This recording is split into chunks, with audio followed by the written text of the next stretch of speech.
প্রিয় দর্শক, আপনাদের প্রত্যেককে স্বাগত জানাই বিশেষ অনুষ্ঠান যুদ্ধ দিনের বন্ধুরায়। দর্শক, আপনারা জানেন 1971 সালের মহান মুক্তিযুদ্ধে যারা বাংলাদেশের মানুষের পক্ষে, স্বাধীনতার পক্ষে নিজের অবস্থান থেকে সর্বোচ্চ অবদান রেখেছিলেন, বাংলাদেশের মানুষের স্বাধীনতার পক্ষে সমর্থন দিয়েছিলেন, বাংলাদেশের মানুষের স্বাধীনতার দাবির পক্ষে তারা সংগঠন করেছিলেন, জোট গঠন করেছিলেন এবং বিশ্ব দরবারে তুলে ধরেছিলেন বিভিন্নভাবে বাংলাদেশের মানুষের স্বাধিকারের দাবিকে, তাদেরকেই বাংলাদেশ সরকার সর্বোচ্চ সম্মান মুক্তিযুদ্ধ সম্মাননা প্রদান করেছেন। এমন 131 জনের মধ্য থেকে প্রায় 100 জনকে এই সম্মাননা প্রদান করা হয়েছে। যুদ্ধদিনের সেসব বন্ধুদের কয়েকজনকে আমরা আমাদের স্টুডিওতে পেয়েছি। তাদের সাথেই 71 সালের সেই স্মৃতি কথাগুলো আমরা জানবো, তাদের না বলা কথাগুলো আমরা শুনব। স্টুডিওতে আমার সাথে আছেন লেয়া লেভেন, যার নাম মুক্তির গানের সাথে জড়িত, বাংলাদেশের স্বাধীনতার সাথে জড়িত, যিনি বাংলাদেশের মহান বন্ধু, অকৃত্রিম বন্ধু, বাংলাদেশের ইতিহাসের অংশ হয়ে আছেন। সেই বন্ধুকে, বাংলাদেশের বন্ধুকে স্বাগত জানাই স্টুডিওতে। লেয়া লেভেন, welcome to the special program. It's a program based on our liberation war, the history, the memories, and you people who contribute to the best from your side for our independence.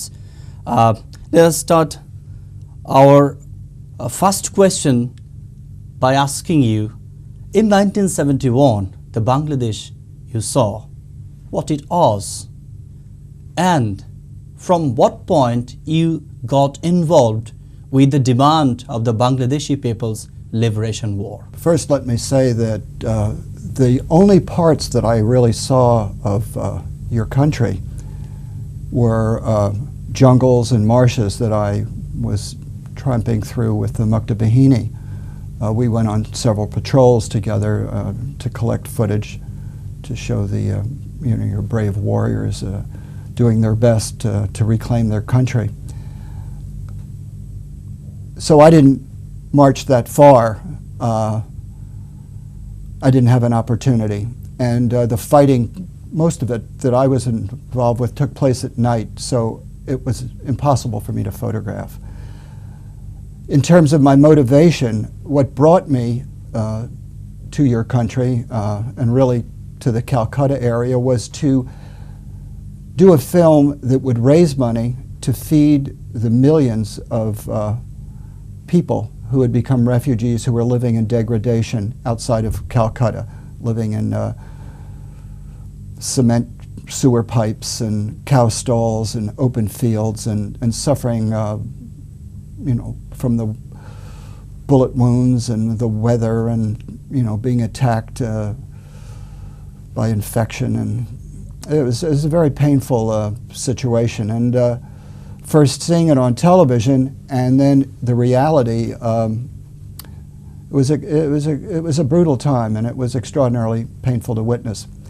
I had made a film for television, a 60-minute commercial in 1970, which was in black and white, and it showed the ravages and the suffering from the cyclone, and it raised a lot of money.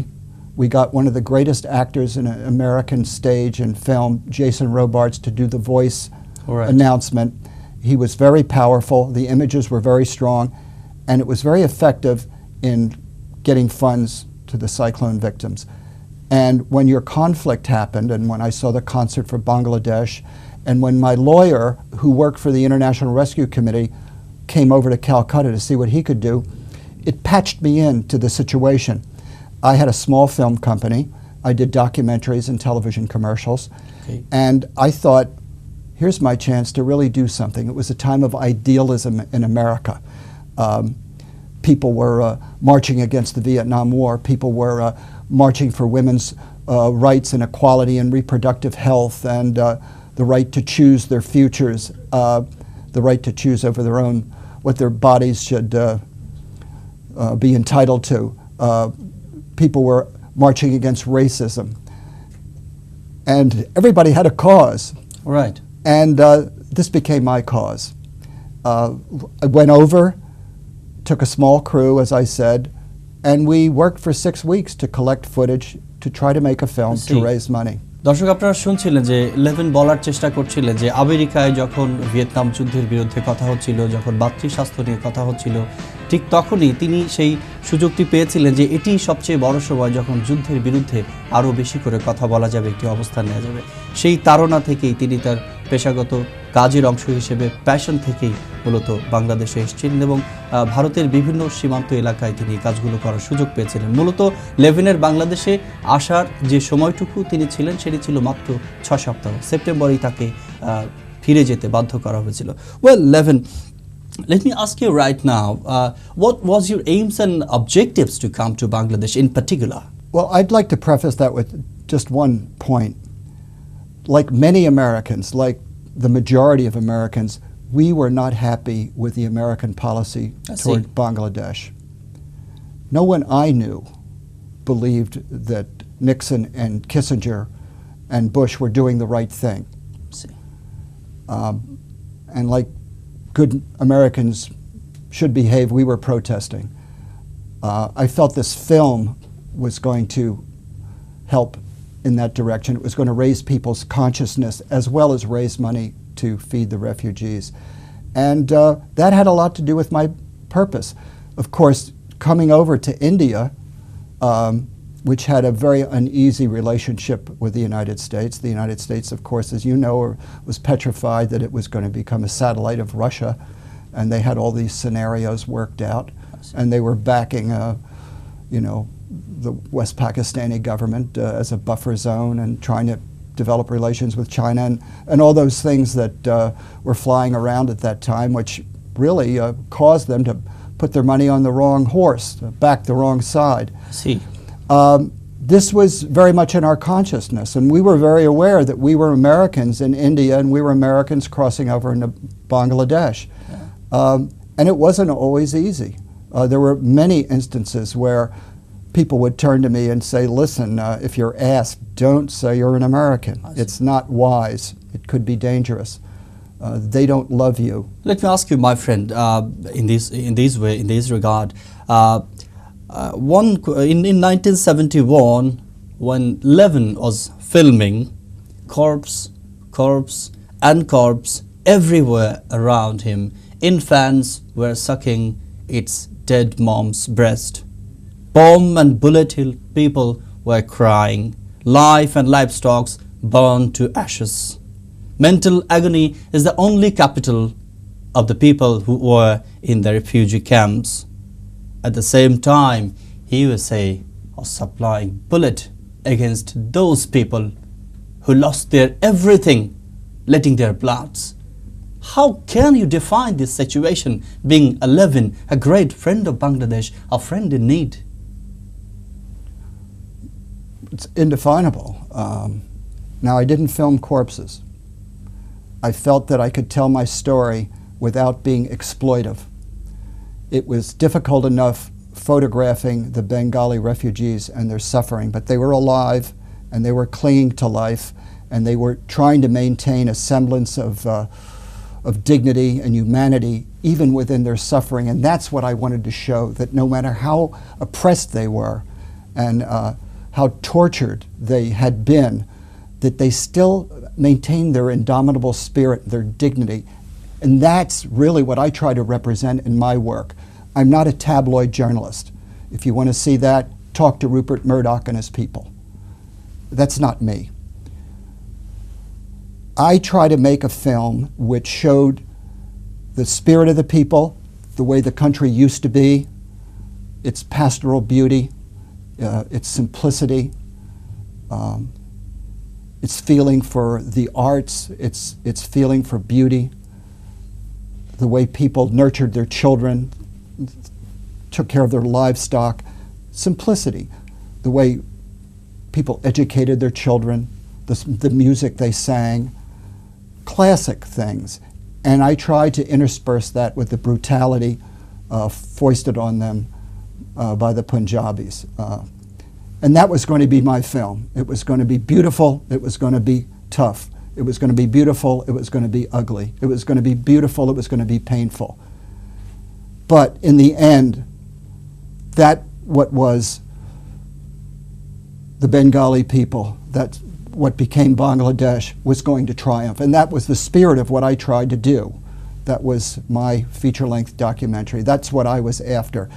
As far as American lead going into Bengali bodies, I knew about that. I can tell you an incident, and I've mentioned this before, where I was in a refugee camp. It was more of a hospice than a refugee camp. We knew almost everybody there was going to be dying. And all the painful imagery that you just described existed. And a young man came up to me, and he had a gent in tow. And the man that he was holding on to, pulling towards me, had burlap wrapped around his head and his face. And the young man was fierce, and he came up to me in a hurry, the way people come up to you when they want to fight. So you sort of have to be ready. And I had the camera on my shoulder, and my assistant was next to me, a very charming Englishman, and he whispered in my ear, "Lear, whatever you do, don't say you're an American. You know, be Canadian, be Canadian." And he confronted me and said, "Are you an American?" And of course I said, "Yes, and I'm an American." And he said, "Look," and he unwrapped the man's head, and he had no face.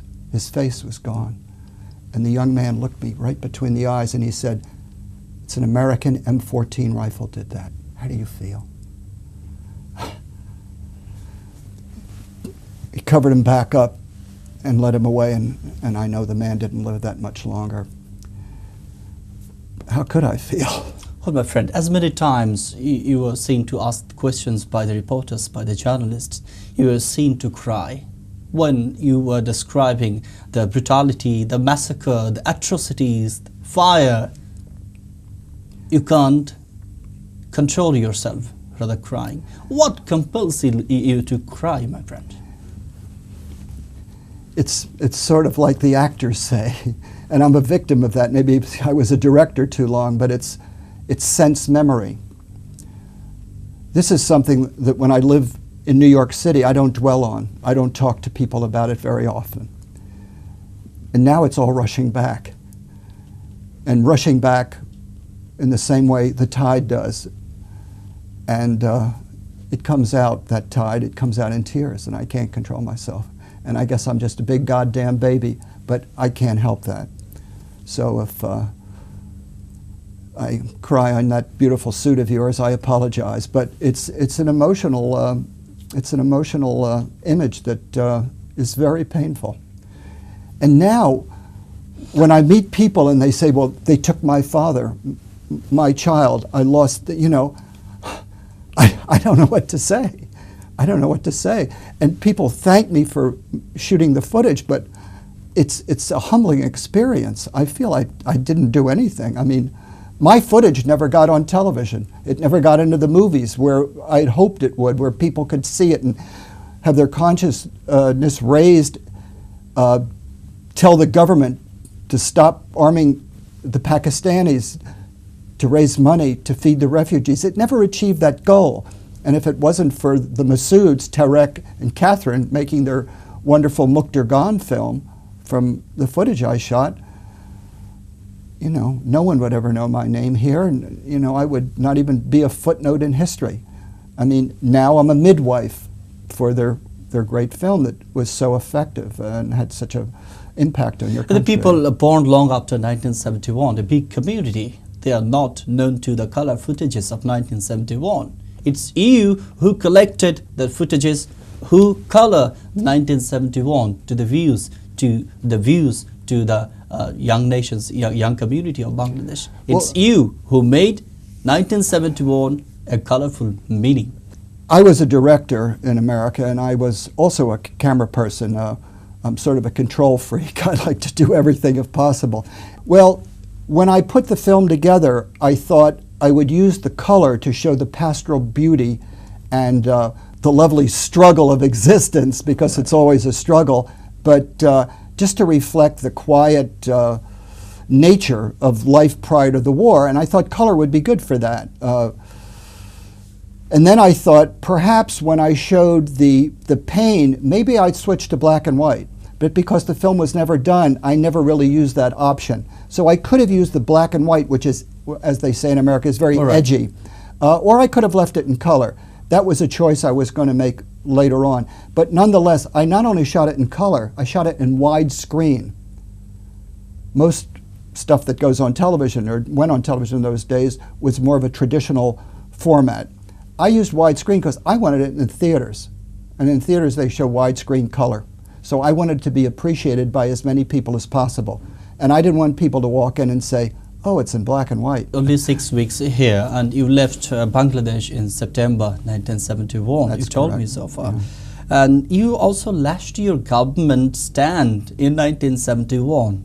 What you were experiencing and practical in the field at that time, your government was supplying bullet against the bullet-hit people. Well, we talked about that. It's Yeah. true. I mean, they were wrong-headed. A lot of it depends who's running the country at that time. I think the wrong people were. They were responsible for a lot of pain for a lot of people. It's very unfortunate. And it's not to say that all Americans felt that way. You know, Madison Square Garden was filled to watch George Harrison and Ravi Shankar play their music and try to raise people's consciousness. People responded to that. They responded to the record album. You know, people were behind you. They were. It's just they weren't running the government. I don't agree, you know, with everything they did, but, you know, I didn't vote for Richard Nixon. I didn't want Henry Kissinger in there, you know. I never had any love for the Bush family, but that's just my politics, you know. A lot of people felt the way I did. দর্শক আপনারা শুনছেন layer 11, যার কারণে, যার সুবাদে, যার পরিশ্রমের জন্য আমরা মুক্তিযুদ্ধকে একটি রঙিন যুদ্ধ, মুক্তিযুদ্ধের কালার আমরা দেখতে পাই, রক্তের কালার দেখতে পাই।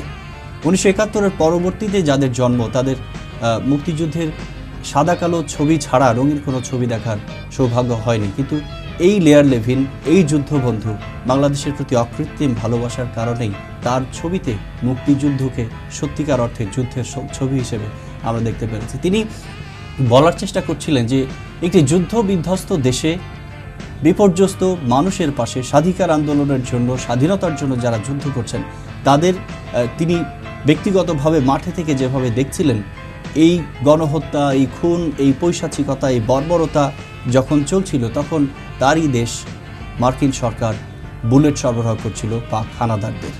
তিনি সমালোচনা করছেন তার সেই সময়ের সরকারকে। Mister layer 11, a great friend of Bangladesh, achieved Liberation War honor. It's a very touching moment. It's an extraordinary honor. It's probably the greatest honor I'll ever have anywhere. I treasure it. I'm terribly flattered. I feel that my part of it was very small compared with the others, but nonetheless, you saw me taking that award. I was very grateful to get it, and you know, I'm just very touched by it. I feel very close to the people of this country, and I was just very moved by the experience. I think that happens when you get old. I don't know. I don't remember doing that when I was a kid. It's a very emotional time. You know, it all comes back. Right. You do things and you don't think about it. It's like somebody asked me, he said, well, you scared going behind the lines? And right? No, I mean, I was on a mission. I had my birthday running through the jungle. I turned 30 years old. See. And all I could think of was, geez, I hope I don't get shot on my birthday. Oh, the hell with it. I don't care. I got to get these shots. And that's the way it is, if you've ever been in those situations. And then to be celebrated for that, I mean, I was just doing what I love doing and, you know, trying to help somebody. And, you know, I'm grateful that, you know, 41 years later, somebody said, thank you. That's very touching. And I'm very grateful to you and, you know, all the Bengali people and all the people of this wonderful country. Thank you. Well, you see the atrocities, you see the brutality, you see the massacre. The local collaborators who Right. helped the Pakistani troops to boost this massacre, atrocities, brutality in a big shape. Those culprits, those alleged people are under trial. International Crimes Tribunal is proceeding. What would be your expectation from this tribunal?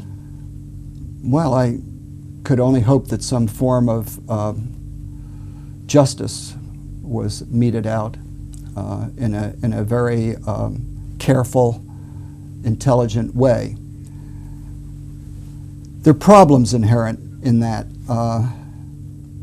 and it's not really for me to judge what you do with the people that tortured you and killed you. And people would come up to me and say, just the other day a woman said, the man who killed my father became a magistrate in my town. And I have to face him all the time. How do you think I feel? I don't know how to deal with that. If you would like me to dig up Richard Nixon's body and bring him back here and put him in the dock along with Henry Kissinger and have them spoken to, I would help you do that, because that's part of my guilt and that's part of my pain. But as far as you interpreting your actions, I can't pass judgment on that. I mean, I have a lot of problems with capital punishment. I have a lot of problems with the length of people's sentences, and I have a lot of problems with people getting out of jail too early. So I don't know, it's a complicated issue, and you need someone a lot wiser than I am to adjudicate that. So I can't give you a good answer and after giving you so many words.